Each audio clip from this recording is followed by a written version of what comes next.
Pertama sekali adalah bahagian pengenalan kepada TOTEPS. Okey, apakah itu TOTEPS? TOTEPS adalah merujuk kepada kaedah membuat penilaian terhadap kecederaan mangsa setelah diberi rawatan DR ABC.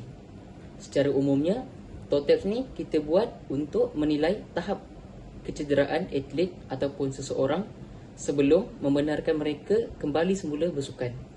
Jika tahap kecederaannya ringan, maka kita boleh benarkan atlet kembali semula untuk bersukan. Jika tahap kecederaannya adalah bahaya, maka disarankan untuk atlet tidak menyambung sukan yang sedang dimainkan. Okey, seterusnya saya akan menerangkan maksud T dalam TOTEPS. T adalah talks ataupun dalam bahasa Melayunya adalah bercakap. Tujuan T adalah untuk kita bertanya kepada mangsa di manakah bahagian yang sakit, jenis sakit ataupun tahap kesakitan yang dialami oleh mangsa. Antara contoh soalan yang boleh kita tanya kepada mangsa adalah apakah yang telah berlaku, adakah anda berasa sakit, ataupun di manakah anda berasa sakit. Tanpa membuang masa, mari kita lihat video di sebelah untuk menambah lagi kefahaman anda tentang talk ataupun bercakap dalam konsep TOTEPS.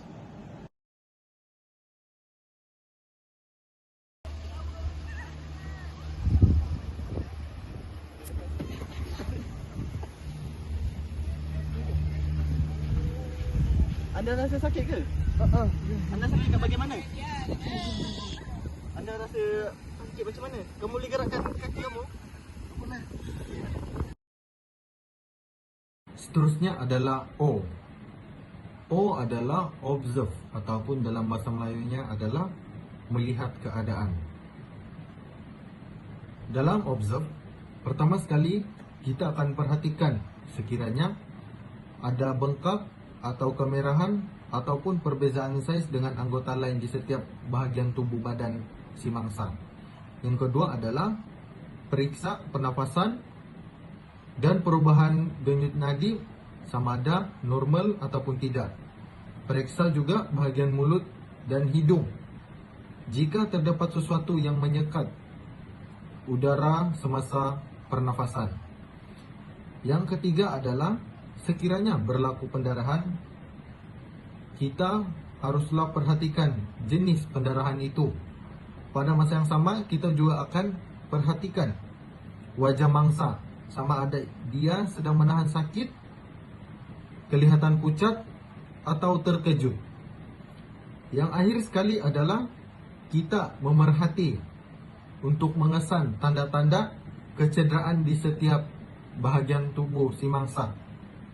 Pembantu mula hendaklah juga memerhati tanda-tanda luka, lebam, bengkak atau sesuatu yang tidak normal di bahagian yang cedera. Apabila kita mengetahui tanda ataupun kita dapat kesan cedera, bahagian yang cedera, kita akan lebih mudah untuk mengambil tindakan yang selanjutnya untuk merawat si mangsa. Tanpa membuang masa, kita akan perhatikan video di sebelah untuk menambah lagi kefahaman anda tentang O ataupun observe ataupun dalam bahasa Melayunya adalah melihat keadaan.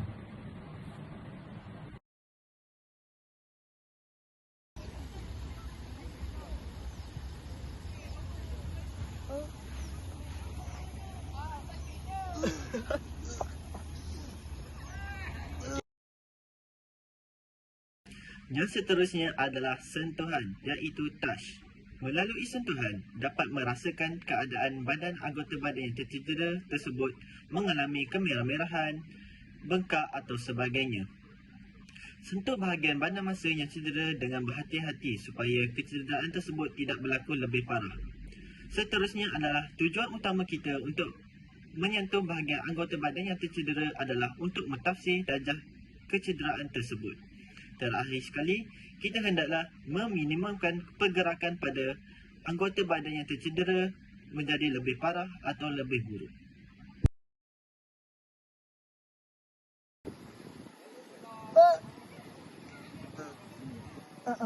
Sini ke kamu sakit? Sini.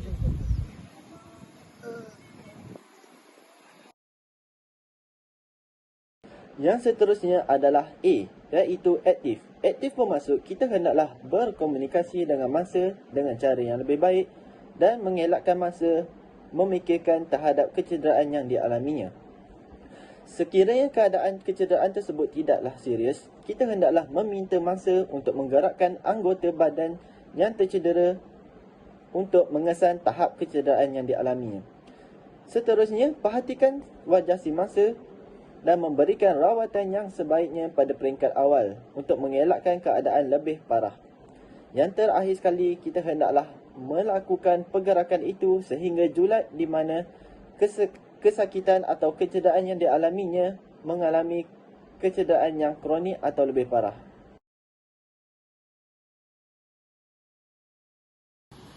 Cuba kamu angkat kaki kamu. Sakit.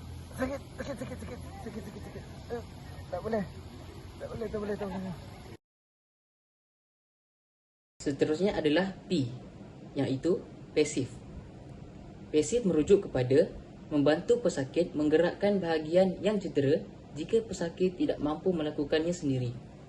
Sekiranya bahagian anggota yang cedera tadi tidak dapat digerakkan atau pasif, ini menunjukkan tahap kecederaannya adalah serius dan mangsa hendaklah dibawa segera ke hospital untuk mendapatkan rawatan yang selanjutnya.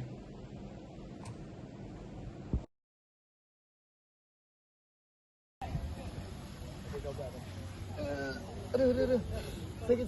Okey, saya cuba angkat kamu ya. Okey.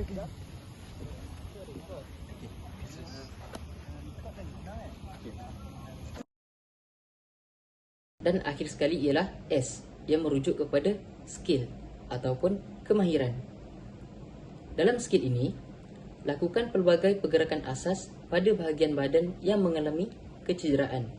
Sekiranya berasa sakit, mangsa berkenaan hendaklah dibawa ke hospital atau klinik untuk mendapatkan rawatan doktor atau paramedik.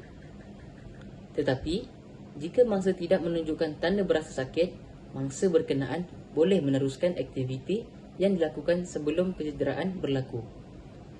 Ulangi pergerakan ini beberapa kali jika kecederaan tidak dapat dikenal pasti.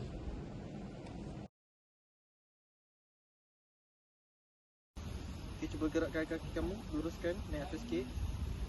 Okey, cuba jalan. Okey, nampaknya kecederaan kamu serius. Kita perlu ke hospital untuk rawatan yang lebih lanjut. Baik. Boleh.